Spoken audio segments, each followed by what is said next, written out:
Hello दोस्तों, नमस्कार। आज है 7 अगस्त और हम 7 अगस्त से बनने वाले करंट अफेयर की क्वेश्चनों पर डिस्कस करने वाले हैं। अगर आप हमारे चैनल पर नए हैं तो हमारे चैनल को सब्सक्राइब करें, वीडियो को लाइक करें, शेयर करें और कमेंट करें। चलिए आज का पहला क्वेश्चन है, भारत में सबसे अधिक अंग दान करने के लिए किस राज्य को सम्मानित किया गया है? भारत में सबसे अधिक अंगदान करने के लिए किस राज्य को सम्मानित किया गया है? तो ये किया गया है तेलंगाना राज्य को। किसको किया गया है? तेलंगाना राज्य को। देश में सबसे अधिक अंग दान करने के लिए जो पुरस्कार दिया गया है वो तेलंगाना राज्य को दिया गया है। केंद्र सरकार ने दिल्ली में राष्ट्रीय अंगदान दिवस के अवसर पर एक आयोजित कार्यक्रम में इस पुरस्कार से उनको सम्मानित किया है। नेक्स्ट क्वेश्चन है कि भारत की सबसे उन्नत सरकारी इमारत कर्तव्य भवन का उद्घाटन कहाँ किया जाएगा? तो ये कहाँ किया गया? ये किया गया नई दिल्ली के अंदर। कहाँ किया गया है? नई दिल्ली के अंदर। नई दिल्ली में कर्तव्य पथ पर नवनिर्मित कर्तव्य भवन का उद्घाटन किया है और इसमें गृह मंत्रालय, विदेश मंत्रालय, ग्रामीण विकास मंत्रालय, एमएसएमई मंत्रालय, कार्मिक और प्रशिक्षण विभाग और पेट्रोलियम प्राकृतिक गैस मंत्रालय विभाग और प्रधान वैज्ञानिक सलाहकार के कार्यालय होंगे। सेंट्रल विस्टा परियोजना के तहत केंद्रीय मंत्रालयों व विभागों के लिए ऐसे कुल 10 भवनों का निर्माण किया जाएगा।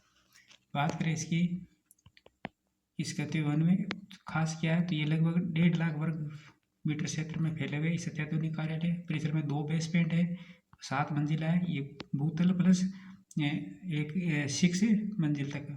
और वर्तमान में कई प्रमुख मंत्रालय 1950 से लेकर 1970 दशक के बीच निर्मित हुए थे। उनकी तर्ज पर शास्त्री भवन, कृषि भवन, उद्योग भवन और निर्माण भवन जैसी पुरानी इमारतों से काम करते हैं जो 1950 से 70 के दशक में बनाई गई थी। और इसके अंदर 850 से अधिक तो ऑफिस रूम है और 700 सीसीटीवी कैमरे हैं और 600 मॉडर्न पार्किंग है और 120 ई व्हीकल चार्जिंग पॉइंट है।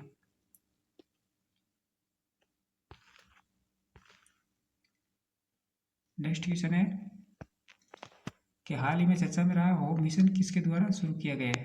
हाल ही में चर्चा में रहा होम मिशन किसके द्वारा शुरू किया गया है?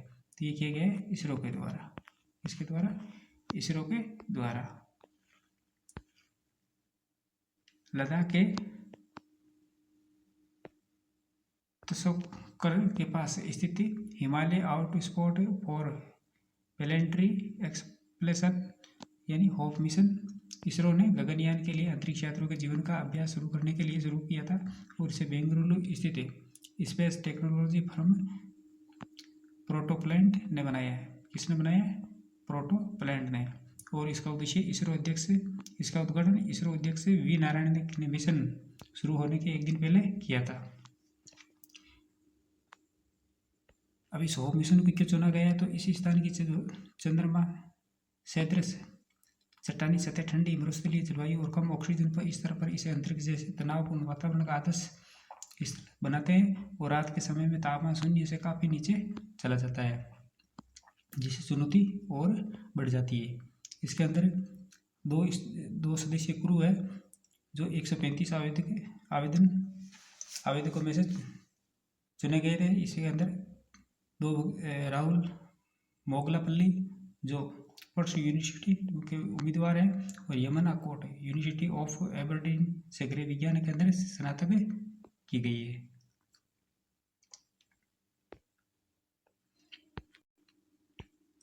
नेक्स्ट क्वेश्चन है कि हाल ही में भारत और किस देश के बीच नई दिल्ली में पहले डिफेंस स्ट्रेटेजिक डायलॉग संपन्न हुआ है? हाल ही में भारत और किस देश के बीच नई दिल्ली में पहले डिफेंस स्ट्रेटेजिक डायलॉग संपन्न हुए हैं? तो वे भारत और न्यूजीलैंड के बीच। किसके? भारत और न्यूजीलैंड के बीच। भारत और न्यूजीलैंड डिफेंस स्ट्रेटेजिक डायलॉग मार्च 2025 के अंदर दोनों देशों के बीच एक MOU हुआ था और उसका उद्देश्य था सुरक्षा दृष्टि पर चर्चा करना और द्विपक्षीय सहयोग को और मजबूत करना। इस बैठक की सह अध्यक्षता भारत के रक्षा मंत्रालय के जॉइंट सेक्रेटरी अमिताभ प्रसाद और न्यूजीलैंड के रक्षा मंत्रालय की इंटरनेशनल ब्रांच की प्रमुख कैथरीन पियर्स ने की थी। और ये डायलॉग मार्च 2025 के अंदर न्यूजीलैंड के प्रधानमंत्री क्रिस्टोफर लक्सन की भारतीय यात्रा के दौरान रक्षा सहयोग के लिए एक साइन किया गया था, MOU किया गया था, उस दौरान ये किया गया था। नेक्स्ट क्वेश्चन है कि हाल ही में चर्चा में रही 1987 की INF परमाणु हथियार संधि का संबंध किससे है? हाल ही में चर्चा में रही 1987 की INF परमाणु हथियार संधि का संबंध किससे है? तो ये है USA और रूस से। किसे?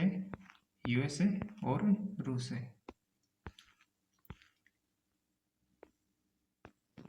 बात करें 1987 का INF जो ट्रीटी किया था, तो ये INF यानी इंटरमीडिएट रेंज न्यूक्लियर फोर्स, जो अमेरिका और सोवियत संघ के बीच, जिसका उत्तरगत है रूस है, के बीच एक महत्वपूर्ण समझौता हुआ था। कब? 1987 के अंदर।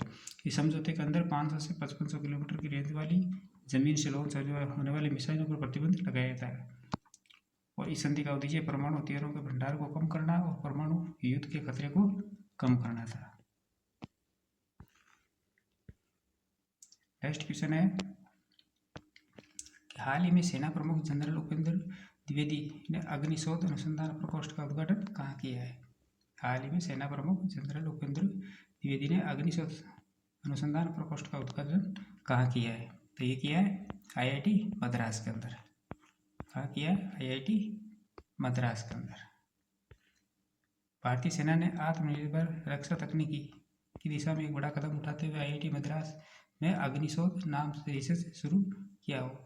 सेना प्रमुख जनरल उपेंद्र द्विवेदी ने इसका उद्घाटन किया और ये पहल आधुनिक तकनीकों से AI, रोबोटिक्स व ड्रोन पर शोध को बढ़ावा देगी और साथ ही सेना की परिवर्तन रणनीति स्तंभ को भी मजबूत करेगी।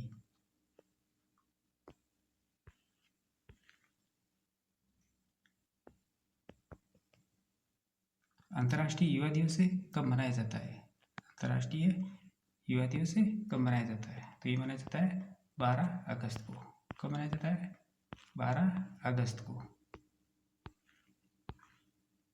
12 अगस्त को पहली बार 1999 में संयुक्त राष्ट्र महासभा द्वारा अंतर्राष्ट्रीय युवा दिवस घोषित किया गया था। और ये परिवर्तन में आवश्यक भागीदारी के रूप में युवा, महिला और पुरुषों की भूमिका के वार्षिक उत्सव के रूप में कार्य करता है और विश्व के युवाओं के सामने आने वाली चुनौतियों और समस्याओं के बारे में जागरूकता बढ़ाने का अवसर प्रदान करता है। पहली बार कब मनाया गया था? 12 अगस्त को, पहली बार 1999 के अंदर।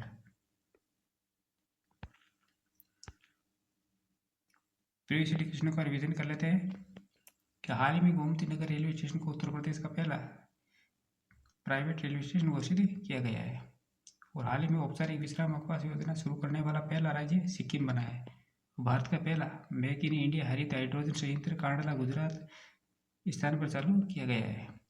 और पेट्रोलियम एवं प्राकृतिक गैस मंत्रालय के द्वारा अपना घर नामक पहल शुरू की गई है।